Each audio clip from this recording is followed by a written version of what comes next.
This is Freddie Roach, and you're watching PhilippineNews.com.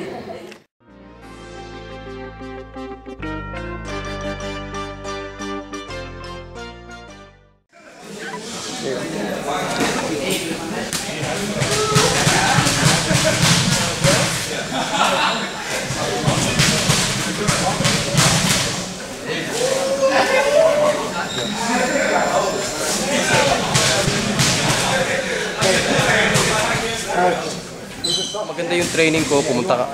Nag-training pumunta kami sa LA for sparring. Mga 3 weeks kami doon sparring. 2.5 weeks, you know. And then okay naman yung labas.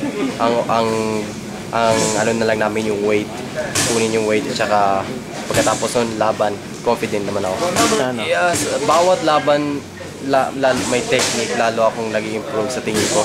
Kaya sana sa next time, no, gusto namin yung mga big names sa boxing, yung malaki dahil gusto ko yung nasa-challenge din ako. Yeah.